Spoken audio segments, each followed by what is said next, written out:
ಬಿಹಾರ ಫಲಿತಾಂಶದಿಂದ ಕುಗ್ಗಿದ ಒಂದು ಕಾಂಗ್ರೆಸ್ ಉತ್ಸಾಹ ಅಂತ ಹೇಳಲಾಗ್ತದೆ. ಅಂದರೆ ಕಾಂಗ್ರೆಸ್ನ ಒಂದು ಪಾಳಯದಲ್ಲಿ ಉತ್ಸಾಹ ನಿಜಕ್ಕೂ ಕೂಡ ಕುಗ್ಗಿದೆಯಾ ಅನ್ನುವಂಥ ಮತ್ತು ಯಾಕಂದರೆ ಅಂತಹ ಒಂದು ಫಲಿತಾಂಶ ಬಂದಿರುವಂಥದ್ದು ಬಿಹಾರ ಚುನಾವಣೆಯಲ್ಲಿ.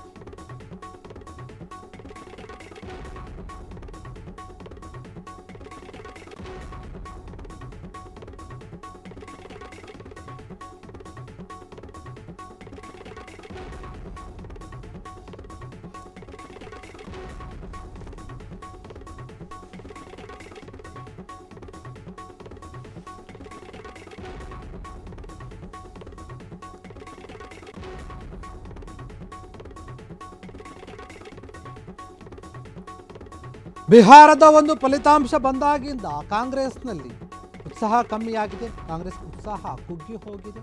ಕ್ರಾಂತಿ ಪುನರ್ರಚನೆ ಜಪಕ್ಕೆ ತಾತ್ಕಾಲಿಕವಾಗಿ ಬ್ರೇಕ್ ಹಾಕಲಾಗಿದೆ.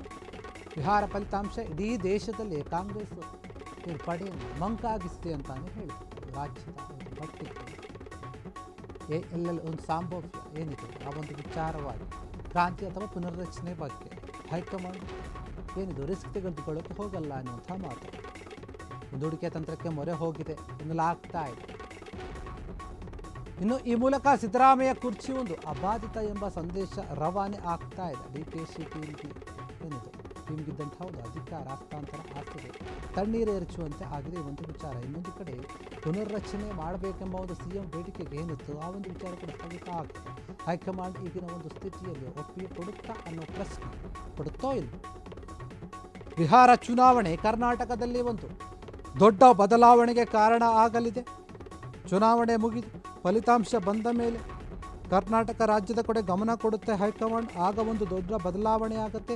ಯಾರು ಕೆಲವೊಂದು ಯೋಚನೆಗಳನ್ನು ಮಾಡ್ತಾ ಇದ್ರು, ಆಸೆಗಳನ್ನು ಇಟ್ಕೊಂಡಿದ್ರು, ಲೆಕ್ಕಾಚಾರಗಳನ್ನು ಆಗ್ತಾ ಇದ್ರು, ಅವರೆಲ್ಲರ ಒಂದು ಲೆಕ್ಕಾಚಾರಗಳು ಕೂಡ ನಿಜ ಆಗುತ್ತೆ. ನೋಡ್ತಾ ಇರಿ, ದೊಡ್ಡ ಮಟ್ಟದ ಒಂದು ಬದಲಾವಣೆ ಆಗುತ್ತೆ ಎನ್ನುವಂಥ ಒಂದು ಮಾತು ಕೇಳಿತ್ತು. ಹೀಗಾಗಿ ಈ ಒಂದು ವಿಚಾರವಾಗಿ ಏನು ಬಿಹಾರದ ಒಂದು ಫಲಿತಾಂಶ ಬಂದು ಕೂತಿದೆ, ಅದು ಯಾವ ರೀತಿಯಾಗುತ್ತೆ ಅಂದರೆ ಹೈಕಮಾಂಡು ಯಾವುದೇ ಒಂದು ಹೊಸ ನಿರ್ಧಾರಗಳನ್ನು ತೆಗೆದುಕೊಳ್ಬೇಕು ಅಂದರೂ ಕೂಡ ಯೋಚನೆ ಮಾಡಬೇಕು. ಆ ರೀತಿಯಾದಂತಹ ಒಂದು ಫಲಿತಾಂಶ ಬಂದಿರುವಂಥದ್ದು. ಹೀಗಾಗಿ ಹೈಕಮಾಂಡ್ ನಾಯಕರು ಇಂತಹ ಒಂದು ಸಮಯದಲ್ಲಿ ರಿಸ್ಕ್ ತೆಗೆದುಕೊಳ್ಳುವಂತಹ ಒಂದು ಕೆಲಸವನ್ನು ಮಾಡ್ತಾರೋ ಇಲ್ಲವೋ ಅಂತ ಗೊತ್ತಿಲ್ಲ.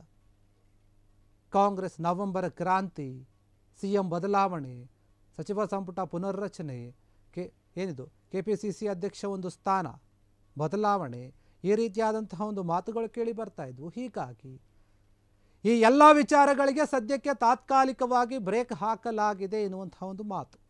ಯಾಕಂದರೆ ಹೈಕಮಾಂಡ್ ಮಂಕಾಗಿ ಹೋಗಿದೆ ಬಿಹಾರದ ಒಂದು ಚುನಾವಣೆಯ ಫಲಿತಾಂಶದಿಂದ. ಹುಷಾರಾಗಿ ಹೆಜ್ಜೆ ಇಡಬೇಕು ಈ ಒಂದು ಸಮಯದಲ್ಲಿ ಎನ್ನುವಂಥ ಒಂದು ನೀತಿಯನ್ನು ಅನುಸರಿಸ್ತಾ ಇದೆ. ಯಾಕಂದರೆ ಏನಾದರೂ ಬದಲಾವಣೆ ಆಗಬಹುದು ರಾಜಕೀಯದಲ್ಲಿ. ಅದಕ್ಕೋಸ್ಕರ ಈಗ ಬಂದಿರುವಂತಹ ಫಲಿತಾಂಶದಿಂದ ತಲೆ ಕೆಡಿಸಿಕೊಂಡಿರುವಂತಹ ಹೈಕಮಾಂಡ್ ಕರ್ನಾಟಕ ರಾಜ್ಯಕ್ಕೆ ಸಂಬಂಧಪಟ್ಟ ಹಾಗೆ ಏನೂ ಕೂಡ ಬದಲಾವಣೆಗಳು ಬೇಡ, ಸದ್ಯಕ್ಕೆ ಹಾಗೇ ಇರಲಿ ಎನ್ನುವಂಥ ಒಂದು ಸೂತ್ರವನ್ನು ಅನುಸರಿಸ್ತಾ ಇದೆಯಾ ಅಂತ. ಸದ್ಯಕ್ಕೆ ತಾತ್ಕಾಲಿಕವಾಗಿ ಬ್ರೇಕ್, ಎಲ್ಲ ಒಂದು ವಿಚಾರಗಳಿಗೂ ಕೂಡ ಬ್ರೇಕ್ ಎನ್ನುವಂತಹ ಒಂದು ಮಾತು ಕೇಳಿ ಬರ್ತಾ ಇದೆ. ಬಿಹಾರ ಚುನಾವಣೆ ಇಡೀ ದೇಶದಲ್ಲಿ ಸಂಚಲನವನ್ನು ಮೂಡಿಸಿರುವಂಥದ್ದು. ಬೇರೆ ರಾಜ್ಯಗಳ ಮೇಲೆ ಹೊಡೆತ ಬೀಳುತ್ತೆ ಅಥವಾ ಬದಲಾವಣೆಗಳು ಆಗುತ್ತೆ ಎನ್ನುವಂತಹ ಮಾತೇನಿದೆ.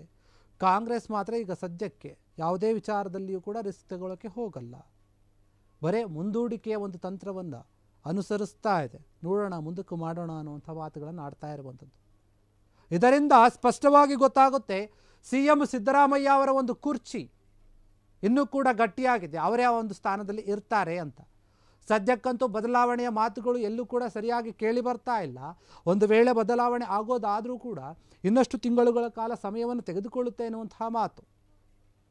ಹೀಗಾಗಿ ಹೈಕಮಾಂಡ್ ನಾಯಕರು ಮುಂದಿನ ದಿನಗಳಲ್ಲಿ ಇದರ ಬಗ್ಗೆ ಯೋಚನೆ ಮಾಡ್ಬೋದು. ಆದರೆ ಸದ್ಯಕ್ಕೆ ಈಗ ಯಾವುದೇ ರೀತಿಯಾದಂತಹ ಒಂದು ಬದಲಾವಣೆಯ ವಿಚಾರವಾಗಿ ಯೋಚನೆ ಮಾಡುವಂಥ ಒಂದು ಸ್ಥಿತಿಯಲ್ಲಿಲ್ಲ.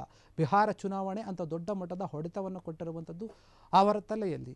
ಬೇರೆ ಯಾವುದೇ ಹೊಸ ಯೋಚನೆಗಳನ್ನು ಮಾಡಬಾರ್ದು. ಆ ರೀತಿಯಾಗಿ ಬ್ಲಾಂಕ್ ಮಾಡಿರುವಂಥದ್ದು ಹೈಕಮಾಂಡ್ನ ತಲೆಯನ್ನೇ. ಕ್ಷಣ ಕ್ಷಣದ ಸುದ್ದಿಗಳಿಗಾಗಿ ಫ್ರೀಡಂ ಟಿವಿ ಸಬ್ಸ್ಕ್ರೈಬ್ ಮಾಡಿ, ಲೈಕ್ ಮಾಡಿ ಹಾಗೂ ಫಾಲೋ ಮಾಡಿ. ಹೊಸ ಸುದ್ದಿಗಳ ನೋಟಿಫಿಕೇಶನ್ಗಾಗಿ ಬೆಲ್ ಐಕಾನ್ ಮೇಲೆ ಕ್ಲಿಕ್ ಮಾಡಿ.